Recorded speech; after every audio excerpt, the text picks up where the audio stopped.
J'espère sincèrement que tout roule pour vous. En cette fin de mois, précisément le 30 novembre 2025, difficile d'ignorer à quel point ce mois-ci restera gravé dans les mémoires. Novembre n'a pas seulement été un mois, c'était un choc collectif. Pourquoi ? Parce qu'il a vu éclater ce que l'on n'ose même plus appeler un simple scandale, l'affaire Ham Laouioui. Il serait bien naïf de croire qu'il ne s'agissait que d'une classique affaire de corruption. Oh non. Oubliez le détournement de fonds publics comme unique angle. Ce n'est ni une banale histoire d'argent sale, ni de passe-droit. Ce n'est pas uniquement une affaire de liens douteux entre les sphères politiques et les coulisses dorées du pouvoir économique, des réseaux d'influence ou du copinage institutionnalisé. Ce qui a explosé ce mois-là, c'est bien plus vaste. C'est un véritable séisme. D'abord, je rappelle qu'on a eu des citoyennes et j'espère sincèrement que tout roule pour vous. En cette fin de mois, précisément le 30 novembre 2025, difficile d'ignorer à quel point ce mois-ci restera gravé dans les mémoires. Novembre n'a pas seulement été un mois, c'était un choc collectif. Pourquoi ? Parce qu'il a vu éclater ce que l'on n'ose même plus appeler un simple scandale, l'affaire Ham Laouioui. Il serait bien naïf de croire qu'il ne s'agissait que d'une classique affaire de corruption. Oh non. Oubliez le détournement de fonds publics comme unique angle. Ce n'est ni une banale histoire d'argent sale, ni de passe-droit. Ce n'est pas uniquement une affaire de liens douteux entre les sphères politiques et les coulisses dorées du pouvoir économique, des réseaux d'influence ou du copinage institutionnalisé. Ce qui a explosé ce mois-là, c'est bien plus vaste. C'est un véritable séisme. D'abord, je rappelle qu'on a eu des citoyennes et des citoyens qui ont été torturés, qui ont été arrêtés pendant 6 jours dans la brigade de recherche et d'investigation de Bandra, qui ont été dénudés, déshabillés, frappés, violentés, y compris lorsqu'ils ont été placés en détention en prison, qui ont été détenus arbitrairement, ensuite condamnés à la prison arbitrairement. Une femme qui s'appelle Petit Hamlaoui, qui est une demoiselle, est une amie très proche de tous les membres les plus influents du cercle de Abdi Tebboune. Elle a pénétré jusqu'à l'intérieur de la brigade de recherche de Bodrez, et devant les responsables de cette brigade, elle a menacé, insulté, dénigré, et elle a failli même frapper Yassine Bey, qui est le premier déclencheur de l'affaire de ce qu'on a appelé du croissant rouge algérien au tribunal judiciaire a craché. Elle a même craché sur Yassine Rajzoni, ancien journaliste chargé de communication à la direction générale du croissant rouge algérien, qui a témoigné juste après le témoignage du 3 novembre 2025. Le lendemain, vers le 4 novembre 2025, elle a témoigné le 4 ou le 5. Donc 24 heures, 48 heures après, elle a témoigné elle aussi dans un témoignage, dans un récit. C'est très détaillé, très chirurgical comme celui de Yassara pour raconter tout ce qu'elle a subi comme malmettance, mauvais traitement, torture, violence, intimidation et menaces, détention arbitraire, ensuite condamnés à la prison ferme parce qu'ils ont juste été suspectés ou soupçonnés ou accusés à tort d'avoir partagé sur Facebook des informations, des commentaires jugés offensants ou qui remettent en cause et offensants à l'égard qui remettent en cause la légitimité de la puissante, l'influente, l'incontournable Cléopâtre de l'Algérie, qui est Haml. Juste pour ça, torturé, déshabillé, dénudé, privé d'eau et de nourriture à la fin du mois de novembre. Cette affaire, j'ai l'impression que les autorités algériennes, l'opinion publique, vous savez, vous connaissez l'opinion publique en Algérie, elle a la mémoire courte. Les Algériennes et les Algériens sont confrontés à tellement de problèmes, à tellement de polémiques, à tellement de violences politiques et sociales, à tellement d'inégalités, d'injustices économiques, que les Algériennes et les Algériens ont commencé à oublier. Et c'est cela la stratégie du pouvoir actuel. Le régime Tebboune Affaifua a établi une stratégie machiavélique, faire taire les principaux déclencheurs de ce scandale, Yassina Ajarzoni. Ensuite, faire croire qu'une enquête est en cours, diffuser des informations par des canaux informels sur les réseaux sociaux, laissant entendre que Hamlaoui est suspendu, serait suspendu, que des enquêtes secondaires sont menées, puis étouffer cette polémique ou ce scandale en déclenchant d'autres polémiques, d'autres scandales. Malheureusement, pour les victimes de l'affaire du scandale Hamla, il y a eu d'autres scandales, d'autres polémiques qui ont écrasé l'actualité, bouleversé l'actualité algérienne, notamment l'affaire Sansa du 12 novembre 2025.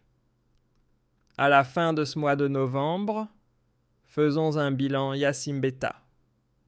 Le déclencheur, le premier lanceur d'alerte, et ancien chef du bureau du Croissant Rouge algérien à Skikda, ancien détenu victime de l'arbitraire dans ce scandale et ancien victime de la torture, de la violence, et des traitements dégradants et inhumains qui ont été infligés à la brigade de recherche d'investigation de Bandré, comme dans les 2 prisons où il a été emprisonné. Je crois qu'il a été dans une prison à Biboué et une autre à Bouéra. C'est cela. Ouais. Et c'est rendu... Et c'était en fuite en Tunisie. Et il s'était rendu... Il s'est rendu au service secret algérien. Et là, les services algériens l'ont convaincu de rentrer. Ils lui ont dit, voilà, rentre. Tu dis que tu es victime d'une injustice. Tu dis que tu as des preuves de l'injustice que tu as subie. Tu dis que tu as des preuves que Sam Hamlaoui a commis des malversations financières, est coupable de gestion opaque et de détournement de l'argent public du Croissant Rouge algérien, qu'elle a commis des dérives et des dérapages, qu'elle est à l'origine de plusieurs anomalies et dérives illégales, etc. Viens, rentre en Algérie, on te récupère, on enquête avec toi, on informe le premier décideur du pays, qui est le président de la République, qui prendra la décision qui s'impose. On l'a convaincu comme ça. Si tu es un patriote, on lui a dit, tu seras à l'étranger, tu vas être récupéré par les mouvements subversifs, tu vas faire partie, tu risques de devenir terroriste, tu risques de servir les agendas de l'étranger et on va t'utiliser. Rentre chez toi, mais mets-toi à la disposition ou au service de la justice et de la loi, et les services secrets feront l'enquête nécessaire qui déterminera la responsabilité de tous les acteurs de ce scandale. C'est vers le 18 novembre, entre le 18 et le 17, nous le 19 novembre, on a sorti l'information et était rentré en Algérie. Était revenu en Algérie. Et depuis, nous sommes le 30, mademoiselle Tizam Hamlaoui n'a jamais été suspendue. Elle continue d'occuper ses fonctions à la tête du Croissant Rouge algérien et à la tête de l'Observatoire national de la société civile, un organisme qui figure dans la constitution du pays. On nous fait croire, pour nous faire taire, qu'elle est suspendue. Les communiqués ou les documents du Croissant Rouge, comme ceux de l'Observatoire national de la société civile, ne portent plus la mention ou sa signature, ne portent plus la mention de son nom ou de sa signature, pour nous faire croire qu'elle a été suspendue. Une personne qui est suspendue, c'est une personne qui ne part pas dans les locaux de l'institution qu'elle dirige ou des institutions qu'elle dirige. Ça dirige 2 institutions. On nous parle d'une enquête. Quand il y a une enquête, on a auditionné. D'ailleurs, je ne sais pas qui a auditionné. C'est la première fois que je ne comprends pas qui a auditionné. D'un côté, on nous dit les services secrets. D'un autre côté, on nous dit que c'est la sécurité militaire. De l'autre côté, on nous dit le renseignement extérieur. De l'autre côté, on nous dit le renseignement intérieur. Qui a auditionné ce monsieur? On ne sait pas. C'est la première fois où je suis confronté à une grande inconnue. Toutes les sources me disent des informations contradictoires. Bon, ce n'est pas grave. Peu importe qui a auditionné Yacine normalement, puisqu'il a mis à la disposition des autorités algériennes, quelle que soit la nature de l'appareil ou l'identité de l'appareil sécuritaire qui l'a interrogé. Il a mis à leur disposition des informations détaillées, factuelles, avec des indications, avec même... Il a donné toutes les preuves qui sont en sa disposition parce que lui, il affirme avoir des preuves. Il a affirmé avoir des preuves concrètes. Il a tout remis au service de sécurité. En tout cas, il a tout remis aux autorités algériennes. Pourquoi les autorités algériennes n'ont pas auditionné Am une semaine? Là, ça fait 2 semaines pratiquement, 18 jours. Non, on va dire 10 jours, 12 jours après le retour en Algérie.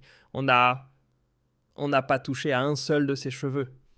Et on ne demande pas, quand je dis cette expression, je ne demande pas qu'on touche à son intégrité physique. On ne l'a pas embêté, on ne l'a pas auditionné, on ne l'a pas convoqué, on ne l'a même pas appelé. Ni aucun juge, ni aucune autorité. Aucun juge n'a vu que les appareils sécuritaires, aucun appareil sécuritaire n'a vu ou auditionné, n'a parlé avec Am. Elle se fait juste discrète. Des gens qui ont été torturés, un appareil judiciaire qui a été instrumentalisé, un appareil sécuritaire, la gendarmerie nationale, qui a été instrumentalisé, maltraitance, traitement inhumain. Ensuite, on a découvert qu'il y a de la corruption. Ensuite, on a découvert qu'il y a des palades du Croissant Rouge algérien, détournement de certaines aides humanitaires destinées aux camps de réfugiés de Tindouf, par exemple, qu'il y a des gestions opaques, des financements et des importations faites par le Croissant Rouge algérien. On a révélé des détails, nous, durant ce mois de novembre. Algérie, elle se fait juste taper Ibtizam Amlaoui. Et nous avons fait plusieurs émissions détaillées avec des faits, rien que des faits, et nous n'avons aucune animosité personnelle. Contre, je n'ai aucun problème personnel, aucun. Peut-être que même je risque de la trouver sympathique dans la vie courante.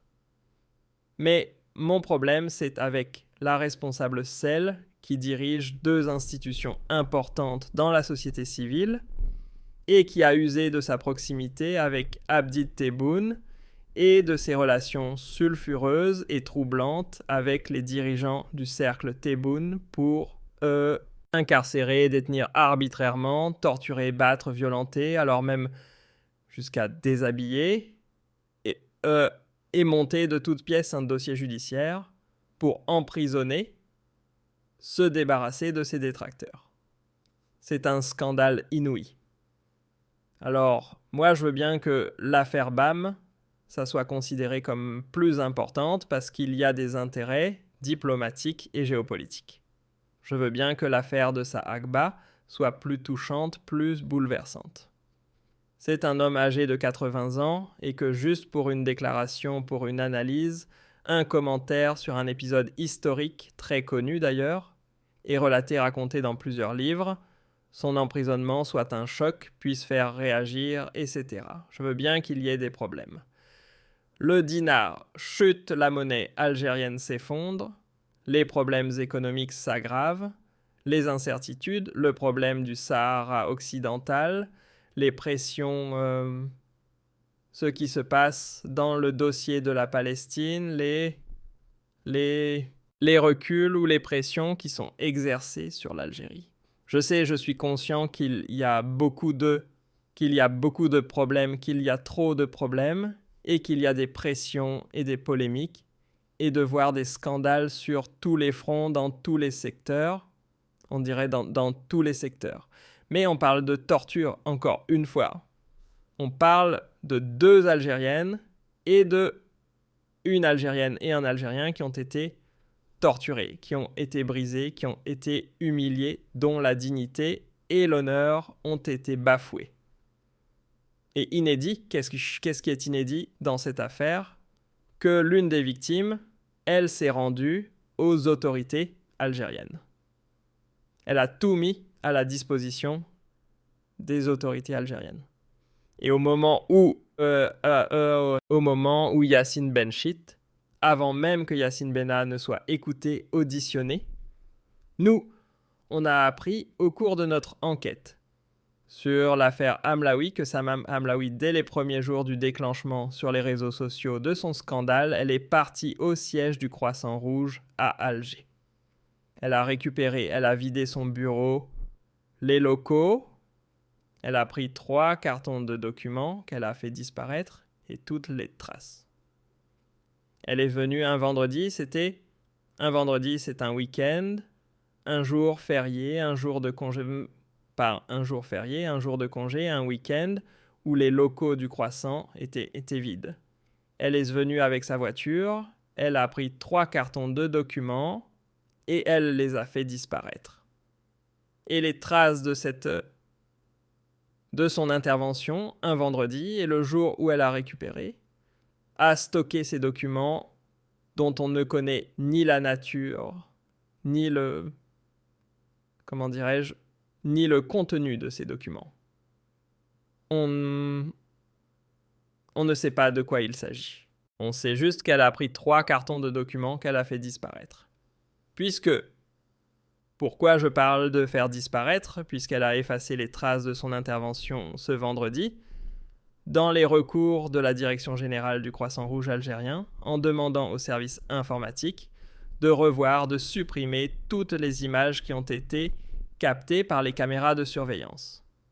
Elle a effacé toutes les traces et 3 cartons de documents qu'elle a emmenés vers une destination inconnue. Pour faire quoi ?